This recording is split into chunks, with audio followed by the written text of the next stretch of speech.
Mari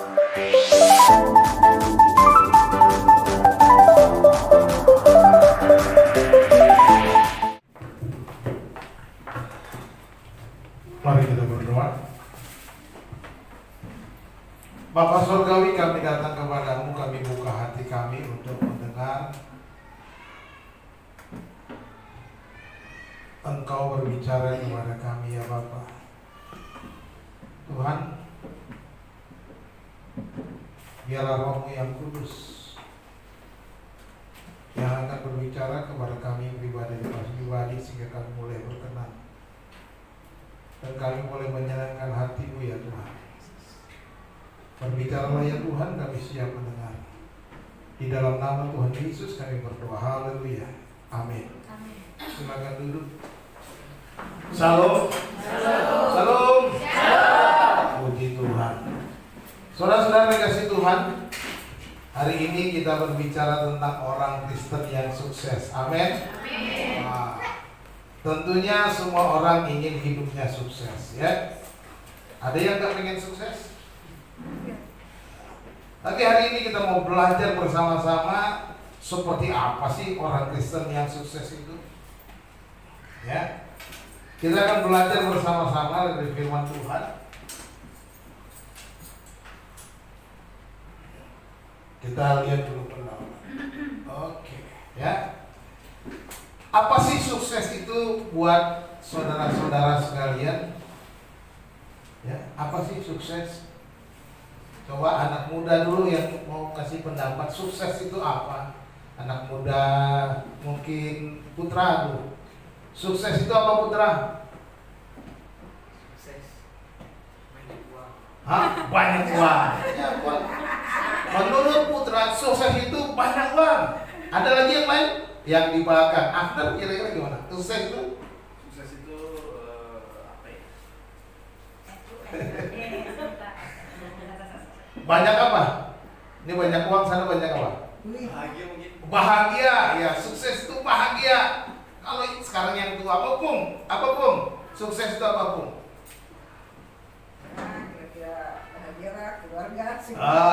Bahagia keluarga ya, sama dengan aku. Nah saudara-saudara, mungkin kalau kita berpikir membayangkan sukses itu ya, kalau kita melihat orang, kalau dia lewat pakai mobil bagus, wah orangnya sukses. Betul nggak? Kita lihat bajunya parlente, sepatunya mengkilap, wah orangnya sukses. Pasti kita bilang begitu kan? Iya kan? Ya kan? Sukses seringkali kita ukur berdasarkan pencapaian sebuah usaha, ya kan? Orang sudah berusaha, berhasil, dia sukses. Karena itu ukuran yang biasa kita buat, ya nggak? Contohnya, bukan contohnya kayak orang mana? Contohnya, anak-anak kita yang belajar sekolah jadi sarjana berhasil karena dia berusaha, berarti dia sukses, ya kan? Jadi ada sebuah usaha yang dilakukan untuk mencapai suatu titik tertentu, itulah sukses. Sukses juga diukur juga berdasarkan materi atau keuntungan yang kita capai, ya kan? Kelihatan nggak sih? Terlalu gelap ya? Nah, ya. Kalau kita sudah kaya, materinya banyak, sudah banyak untung, baru kita bilang dia sukses. Kalau hidupnya sudah sarjana, tapi karirnya begitu dianggap belum sukses. Ya.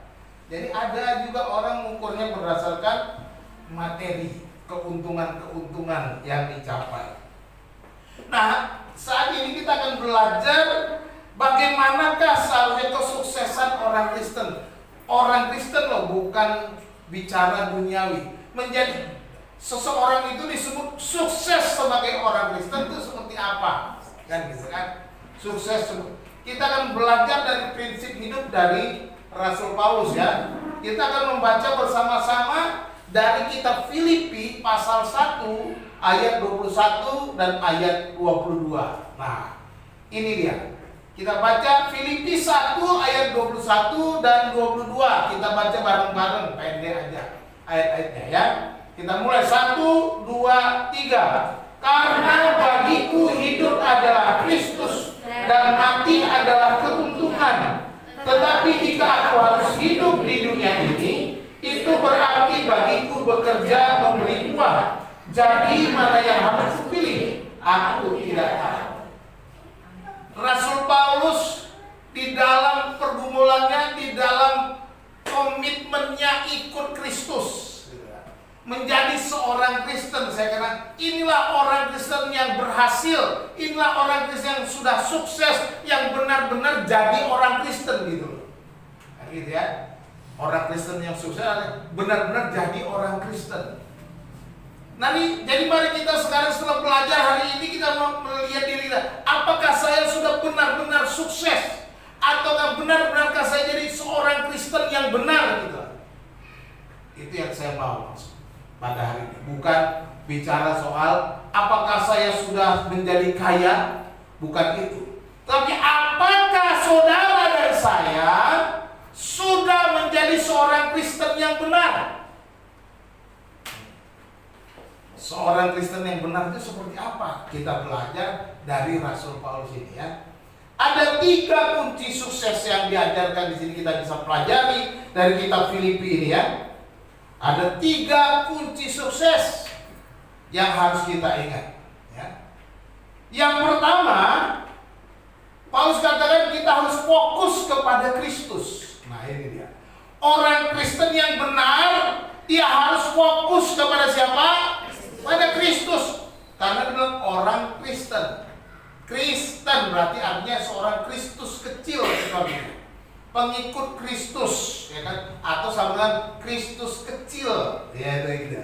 Jadi kalau saudara mengatakan diri saudara sebagai orang Kristen, saudara seharusnya sama dengan siapa? Kristus. Itu yang harus kita ingat.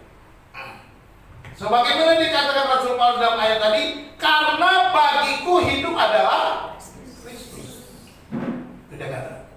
Bagiku hidup adalah Kristus. Ini menunjukkan bahwa Rasul Paulus mau fokus kepada siapa? Kristus saja. Hidup bagiku itu hidup ini adalah Kristus saja. Artinya apa? Dia mau fokuskan dirinya, mau fokuskan hidupnya bagi Kristus. Fokus itu artinya dia memusatkan, ya, memusatkan apa? Perhatian, pembicaraan, sasaran dan lain-lain. Itu hanya Kristus, itu memfokuskan. Kalau dia memfokuskan kepada Kristus artinya seluruh hidupnya Kristus saja. Itu sebabnya dia katakan, aku mengarahkan diriku kepada tujuan dan berlari-lari untuk mencapai hadiah. Kristus menjadi tujuannya, Kristus menjadi fokusnya, Kristus menjadi satu-satunya sasaran tujuan hidupnya, tidak ada yang lain. Fokus kepada Kristus berarti menjadikan Kristus sebagai pusat kehidupan. Ya. Jadikanlah Kristus sebagai pusat hidupmu, bukan hanya sebagai agama, bukan hanya sebagai label, ya, label dicap orang Kristen, bukan itu, bukan hanya sebagai tulisan di KTP saudara. Nggak ada gunanya KTP saudara Kristen, tapi saudara tidak fokus kepada Kristus. Lebih baik KTP saudara nggak usah pakai agama tulis Kristen, karena gak ada gunanya. Karena fokus kepada Kristus menjadi pusat. Apa-apa semuanya Kristus. Segala sesuatu Kristus. Lihat, segala tindakan, perkataan, pikiran Paulus katanya itu Kristus. Tidak ada yang lain selain Kristus. Bagi Paulus, bagiku katanya, hidup itu Kristus.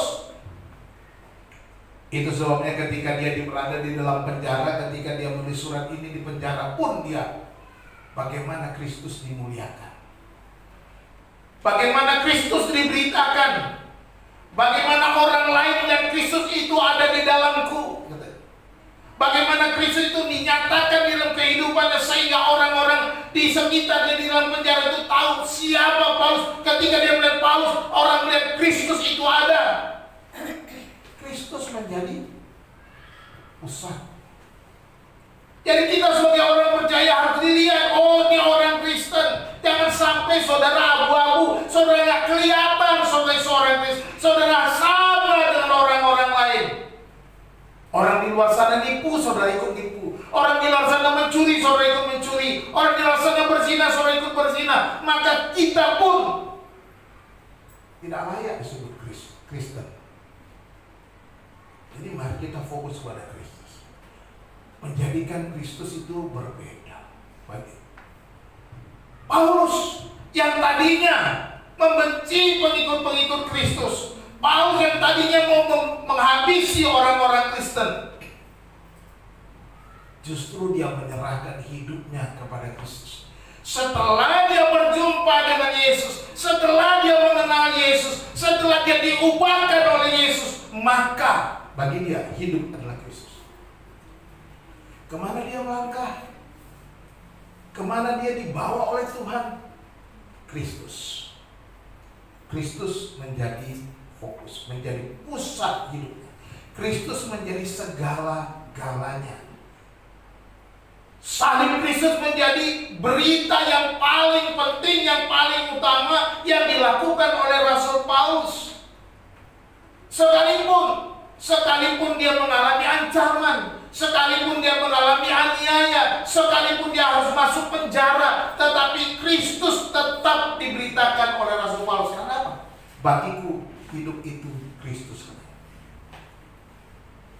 bukan aku. Maka dikatakan, hidupku bukannya aku lagi, melainkan Kristus yang hidup di dalam aku.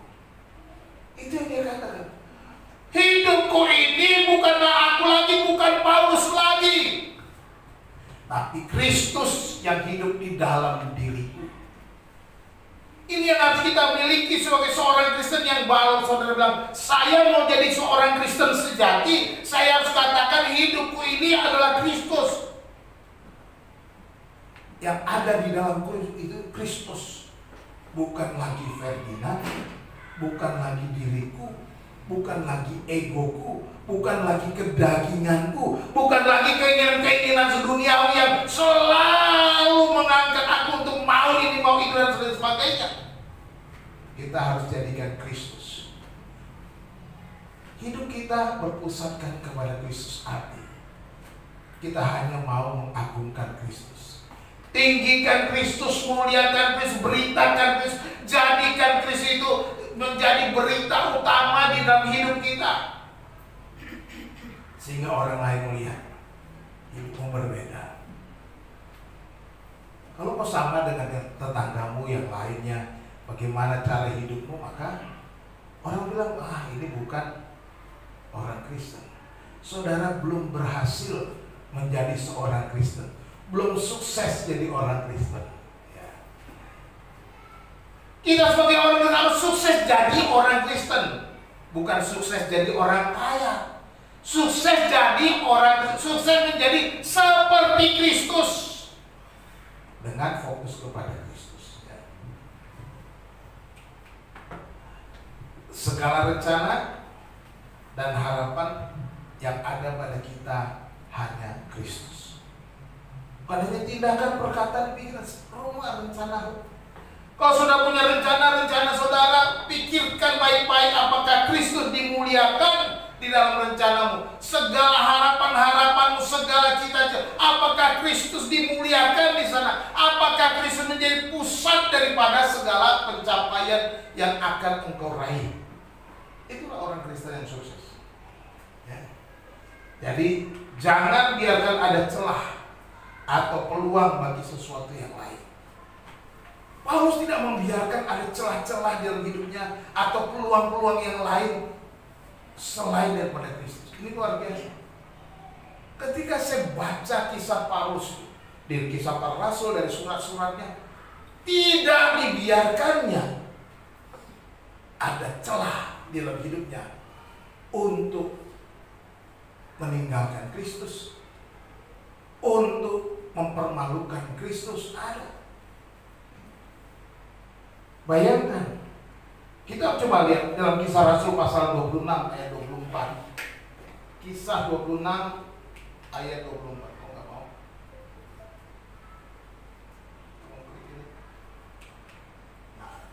Mari kita buka Kisah 26 ayat 24. Paulus dibilang di situ gila. Karena apa?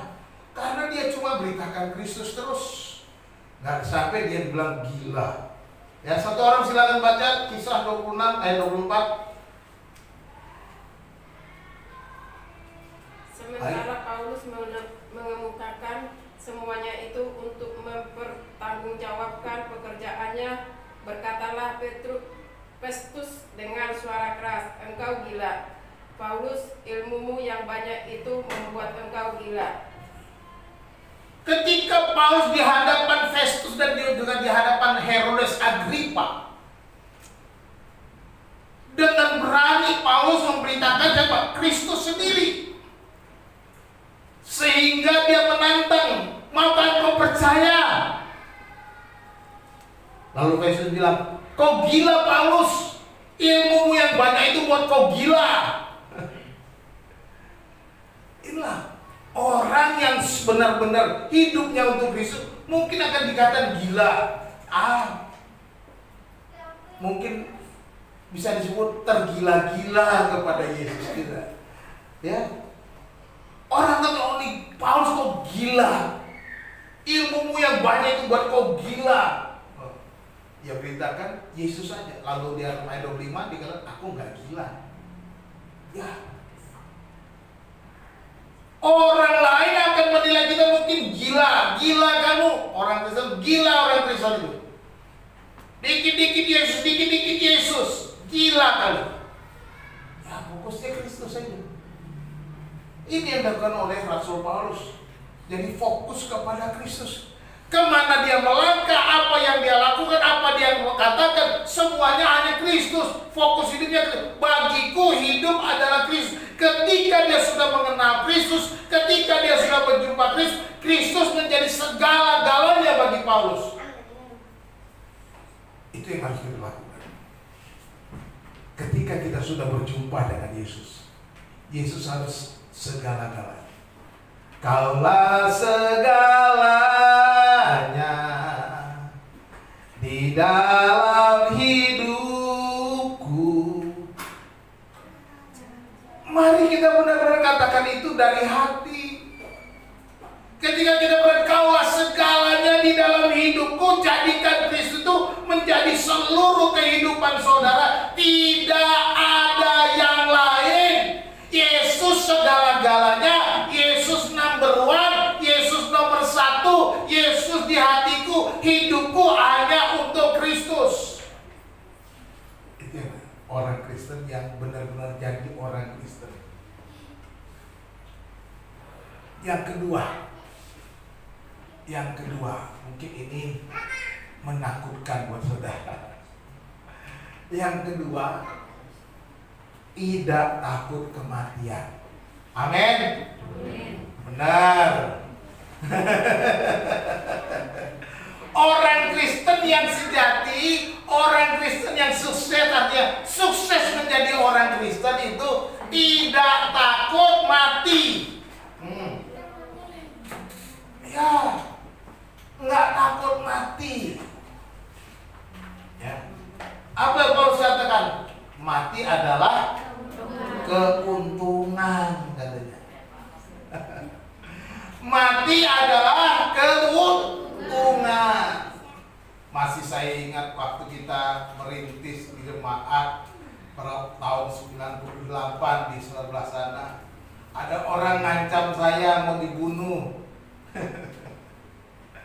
Ya, Pak, ini harus ditutup, kalau enggak saya enggak tanggung jawab. Semua pemuda di sini sudah siap-siap menyerang. Saya justru menjawab apa?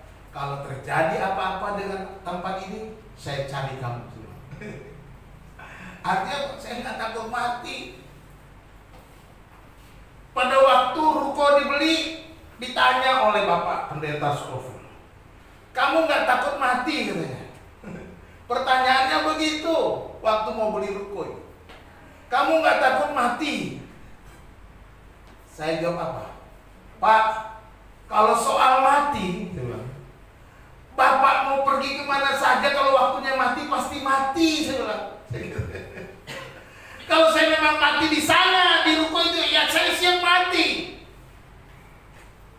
Kalau saya mau pergi ke manapun, ke Lampung, ke Medan, ke Papua, kalau saya waktunya mati, pasti mati juga di sana. Jangan berpikir kalau saya di Papua aman-aman saja, di sana orang Kristennya aman. Kalau waktunya mati ya mati. Saya bilang gitu. Langsung Bapak Pendeta Scofield bilang, kalau begitu kita beli rukonya. Ya. Orang Kristen tidak boleh takut mati sebab kata Paulus, mati adalah keuntungan. Bagiku hidup adalah Kristus dan mati adalah untung. Untung kalau saudara mati. Pak, untung sih untung. Anak gue masih kecil, Pak.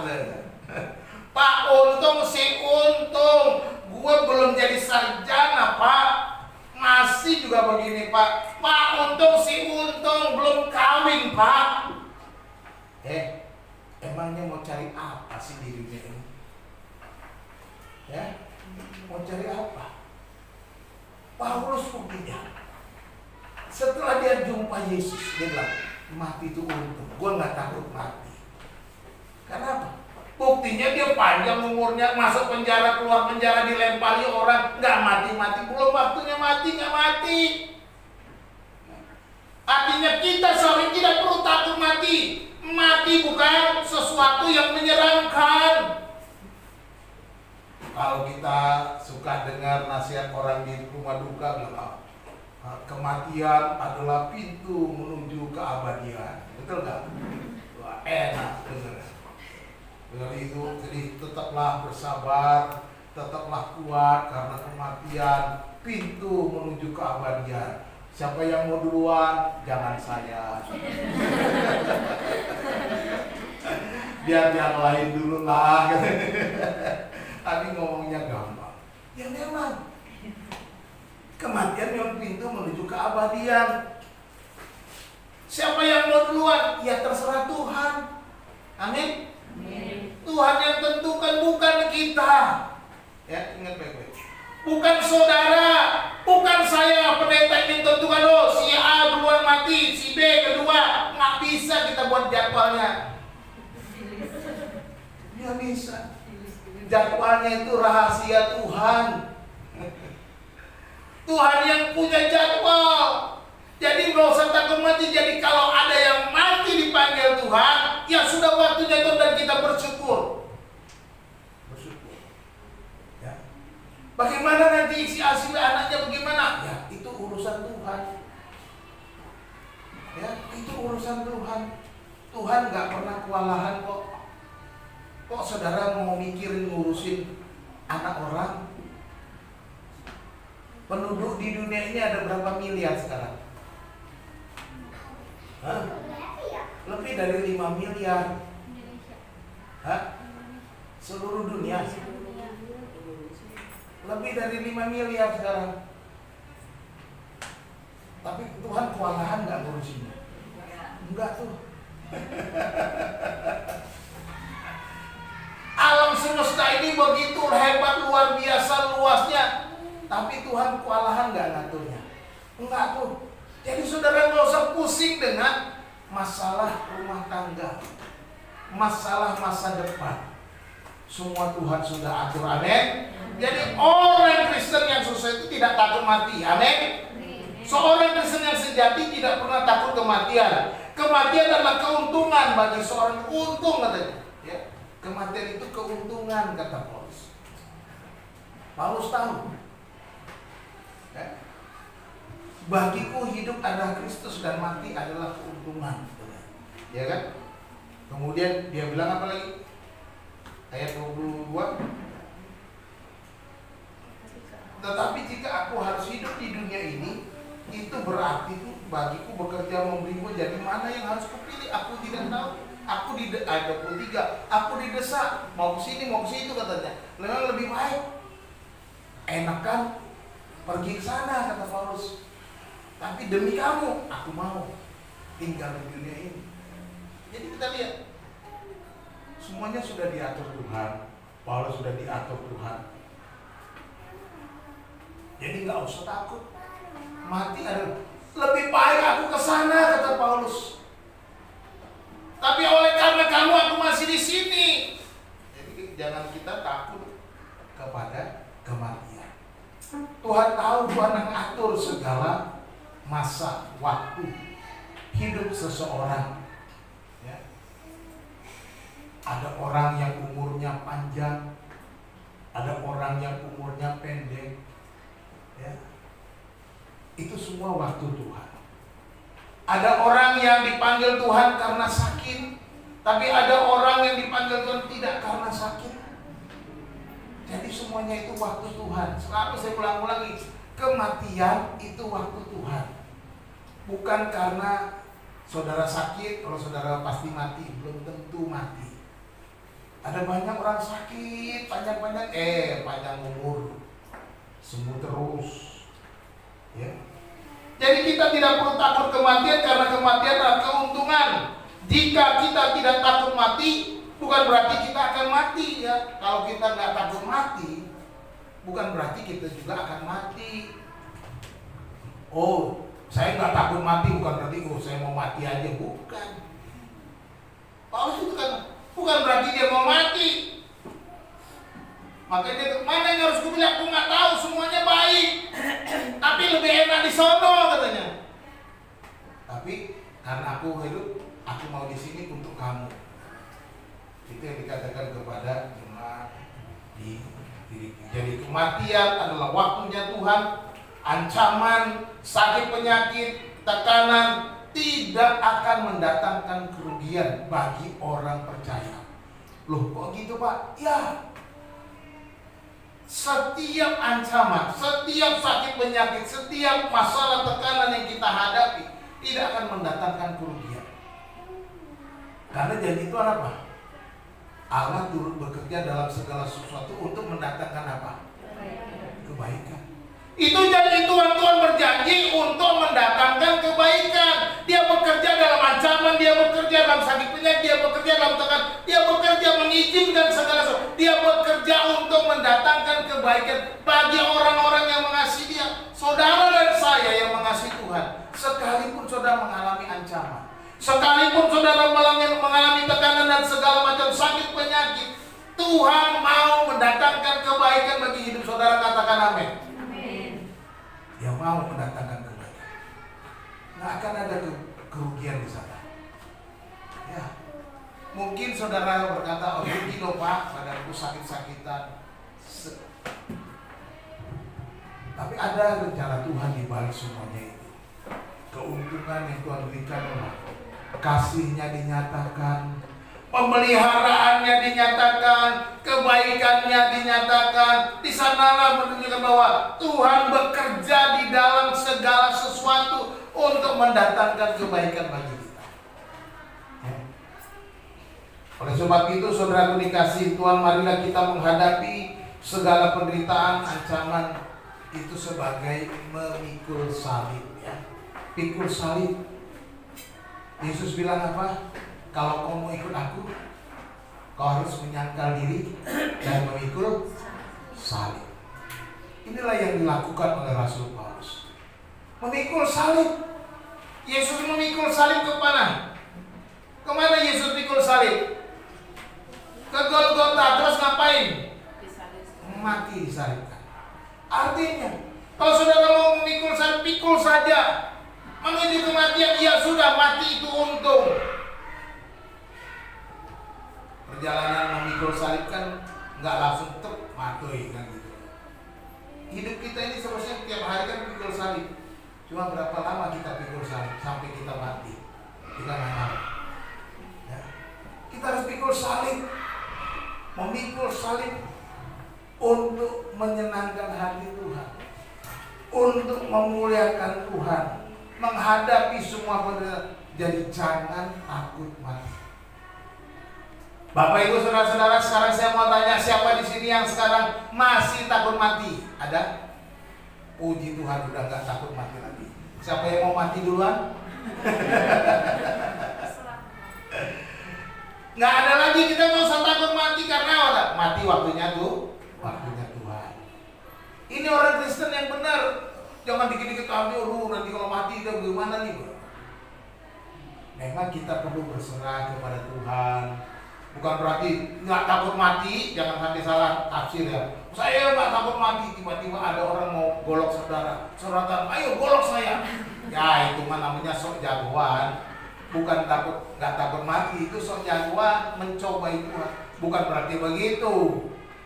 Kalau kita tidak takut mati, artinya kita mau melakukan apa saja untuk Tuhan, sekalipun itu harus menyerahkan nyawa kita. Itu dia. Ya. Lakukan segala sesuatu untuk Tuhan. Bukan nantangin orang, sini racun aku minum. Golok saya kebal, nggak kebal saudara. Ya, itu namanya bunuh diri, kebodohan. Ya, jadi jangan sampai salah tafsir. Kata Pak Pendeta nggak takut mati, jadi nanti kalau ada yang mau bacok datengin aja, salah. Jangan. Ya. Jadi nggak takut mati di sini artinya kita serahkan hidup kita untuk Kristus, sekalipun harus mempertaruhkan nyawa. Itu yang kedua. Yang ketiga, orang Kristen yang sukses itu, orang Kristen sejati itu hidupnya berdampak, ya, hidup yang berdampak. Nah, sebagaimana dikatakan 22, jika aku harus hidup di dunia ini, itu berarti bagiku bekerja memberi buah. Ya, hidup bekerja memberi buah, ya. Ini Paulus katakan, kalau aku hidup, aku mau berbuah. Lagu yang paling populer, hidup ini adalah kesempatan. Hidup ini adalah kesempatan. Hidup ini untuk melayani Tuhan. Jangan sia-siakan waktu yang Tuhan beri. Hidup ini hanya sementara. Hidup ini adalah sebuah kesempatan supaya saudara berbuah, supaya saudara berdampak yang baik bagi orang di sekitar saudara. Hidup ini Tuhan berikan supaya kita menjadi berkat, bukan hanya untuk mengenyangkan perut, bukan hanya untuk kesenangan pribadi kita, tetapi berpikirlah sebagai seorang Kristen, saudara jadi berkat bagi orang lain. Saudara membawa dampak yang positif bagi orang lain, seperti Paulus. Jikalau aku hidup di dunia ini, itu berarti bagiku bekerja memberi buah. Inilah yang harus kita lakukan kalau kita masih hidup, kalau kita masih bernafas. Ketika kita bangun tidur, puji Tuhan, haleluya, saya bernafas, saya harus menjadi berkat. Itulah yang harus kita doakan tiap hari. Jangan hanya berdoa, Tuhan terima kasih berkat-Mu, terima kasih untuk pemeliharaanmu, terima kasih untuk segala kebaikan-kebaikan kami yang aku terima. Baik, bagus. Tapi jangan lupa, jadikan aku juga saluran berkat. Ya, jadikan aku pancaran berkat. Bukan hanya menerima, tapi kita juga mau memberi. Inilah yang harus kita lakukan. Ini baru namanya orang Kristen yang sukses. Dia mau hidupnya berdampak bagi orang lain. Dia mau supaya dia menjadi berkat, bukan hanya menerima berkat. Berdoalah tiap hari supaya saudara bisa menjadi saluran berkat Tuhan. Ya, jangan cuma nerima saja. Baik, saudara bersyukur, berterima kasih karena sudah diberkati Tuhan. Ya. Tapi jangan cuma sampai di situ. Ketika saudara makan bersama di meja makan, terima kasih Tuhan untuk makanan minuman ini. Tapi pernahkah saudara berdoa, Tuhan, jadikan aku saluran berkat sehingga aku juga bisa menjadi berkat bagi orang lain, membawa supaya orang lain bisa makan. Jangan cuma terima makanan, tapi kita mau juga memberi makan orang. Ya, ketika kita makan kan kita terima berkat. Pernahkah kita melihat orang-orang yang kekurangan? Pernahkah kita melihat orang-orang yang belum makan? Jadi kita harus ingat itu. Berdoa juga, Tuhan, aku mau supaya aku bisa memberi, bukan hanya menerima. Firman Tuhan kata terlebih berkat memberi daripada menerima. Berkat memberi lebih besar daripada berkat menerima. Jadi saudaraku, hidup ini adalah kesempatan untuk terus berbuah. Paulus tidak mau menggunakan kesempatan hidupnya sebagai sesuatu yang sia-sia. Ya, nggak mau hidup itu sia-sia. Dia dibiarkan hidupnya sia-sia saja, menjalani hari-harinya cuma seperti biasa-biasa. Tapi dia mau, itu berarti bagiku bekerja memberi buah. Pokoknya tiap hari berbuah. Ini yang harus kita lakukan. Kita harus hidup berbuah. Berbuah dalam sikap kita sehari-hari. Berbuah dalam pelayanan kita. Berbuah dalam keluarga kita. Berbuah. Ya. Berbuah dalam keluarga supaya keluarga itu penuh dengan apa? Damai, sejahtera, sukacita, kemurahan, kebaikan. Kan gitu di rumah. Apalagi keluar, buahnya keluar lagi. Ya. Kasih, sukacita, damai, sejahtera, kemurahan, kebaikan keluar. Di sekolah begitu, di kantor begitu, ya, di tempat di mana kita berada begitu, ada buahnya keluar. Berbuah dan berbuah. Di gereja begitu, berbuah-buah. Jadi jangan sampai kita nggak pernah berbuah. Jadi, orang Kristen yang sukses adalah orang hidup berdampak, ya, bagi orang lain. Memberi buah berarti kita menghasilkan dan meninggalkan sesuatu yang bermanfaat. Ya, kata Paulus, bekerja memberi buah. Memberi buah berarti kita menghasilkan dan juga meninggalkan berkat. Ya, seperti pohon, kalau dia berbuah, dia menghasilkan buah. Ya. Tapi bukan hanya menghasilkan buah, tapi dia meninggalkan buah itu untuk menjadi berkat bagi orang lain. Demikian juga kita ketika kita berbuah, kita harus menghasilkan buah-buah itu, dan itu harus bisa dinikmati oleh orang lain, ya, bermanfaat bagi orang lain. Jangan sampai hidup kita tak pernah bermanfaat. Di rumah nggak bermanfaat, di sekolah tak bermanfaat, di gereja tak bermanfaat. Ya, lebih baik pulang ke sorga. Iya, udah gak bermanfaat ya saudara, mendingan cepat-cepat pulang ke sorga. Karena di sana mungkin lebih dibutuhkan saudara. Di dunia saudara gak dibutuhkan lagi, karena gak mau berbuah.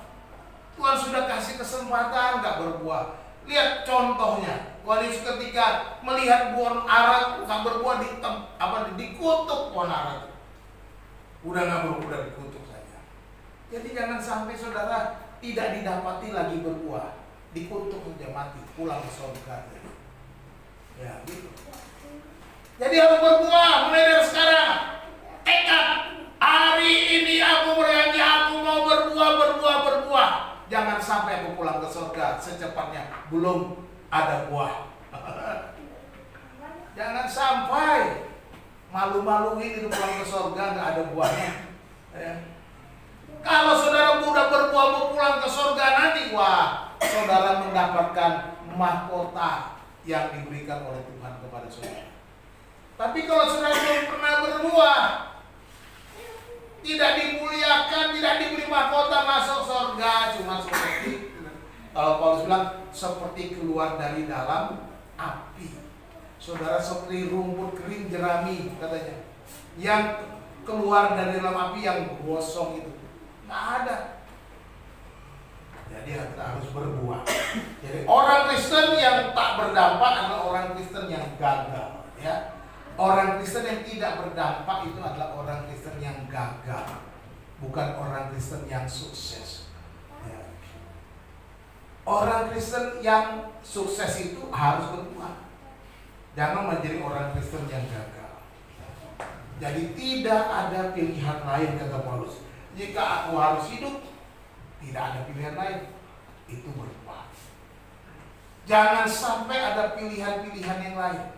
Paulus katakan, aku tidak ada pilihan. Hidup itu Kristus, mati atau itu untung. Kalau aku hidup, aku berbuah. Itu aja.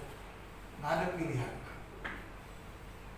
Kalau aku hidup, aku berbuah. Kalau aku hidup, aku biasa-biasa saja. Mendingan cepat-cepat, Tuhan, aku mau pulang aja. Gitu ya. Minta aja sama Tuhan, Tuhan, aku pulang aja. Nggak bisa berbuah lagi ya Tuhan. Kasihan. Orang Kristen yang berbuah itu baru namanya orang Kristen yang sukses, orang Kristen yang berhasil. Orang Kristen yang berdampak itulah orang Kristen yang berhasil. Karena dia sudah berbuah. Jadi inilah 3 hal ciri-ciri orang Kristen yang sukses, orang Kristen yang sudah berhasil. Cirinya, 1, fokus kepada Kristus. 2, tak takut mati.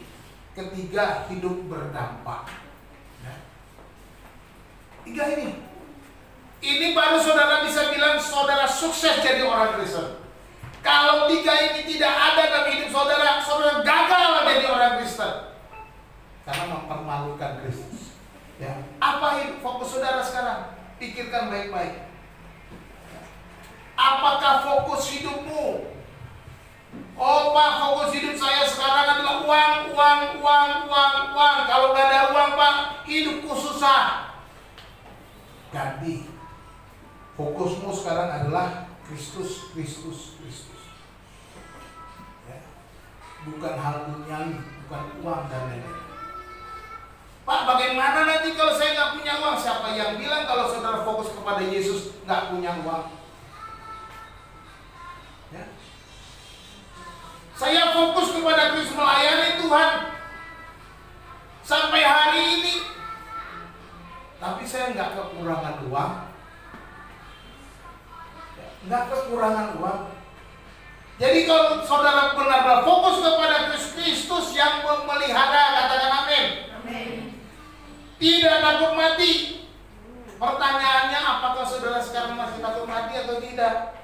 Enggak Pak, katanya. Bagus, puji Tuhan. Sebab di dalam Kristus itu ada hidup. Makanya kematian jasmani itu keuntungan. Karena kita sudah memiliki hidup.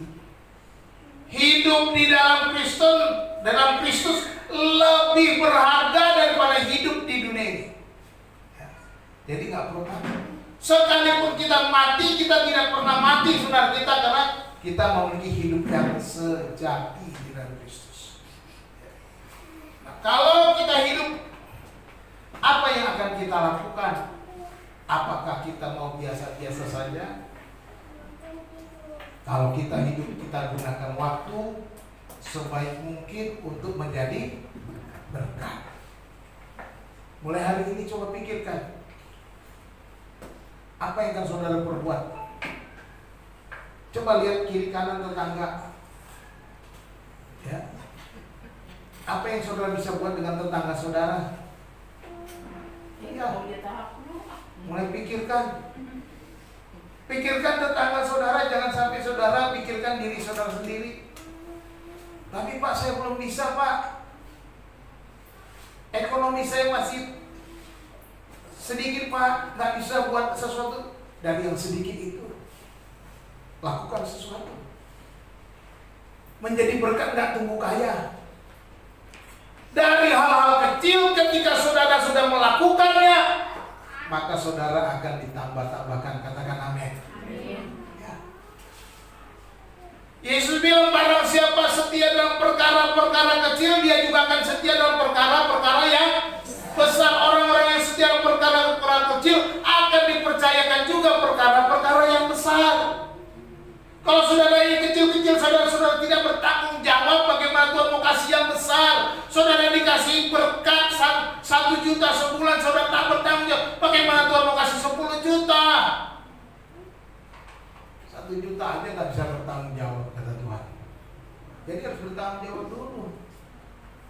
untuk yang sudah saudara terima. Maka Tuhan tambahkan. Itu janjinya. Segala sesuatunya akan ditambahkan. Ditambahkan lagi. Tanggung jawab lagi, ditambahkan. Tanggung jawab lagi, ditambah. Maka makin besar. Itu cara Tuhan. Hidup yang berdampak. Jadi gunakan waktu. Hidup ini adalah kesempatan untuk menjadi berkat. Tuhan Yesus memberkati kita berdoa. Bapa, terima kasih untuk firman Tuhan yang sudah kami dengar. Kami bersyukur kami boleh belajar dari Rasul Paulus yang menjadikan Kristus adalah fokus utama dalam hidupnya. Yang menjadikan kematian sebuah keuntungan baginya. Dan yang menjadikan hidup kesempatan itu sebagai kesempatan untuk selalu berbuah. Ajar kami Tuhan menjadi orang Kristen yang selalu berdampak, berbuah. Menjadikan Kristus menjadi fokus utama kami. Dan kami boleh hidup untuk menyenangkan hati-Mu ya Tuhan. Terima kasih Bapa, hamba-Mu berhenti berbicara ya Tuhan. Biar Roh Kudus Engkau terus berbicara kepada kami, mengingatkan kami, menolong kami supaya kami menjadi pelaku-pelaku firman. Terpujilah nama-Mu ya Tuhan. Hanya dalam Kristus Yesus kami berdoa dan bersyukur. Haleluya. Amin.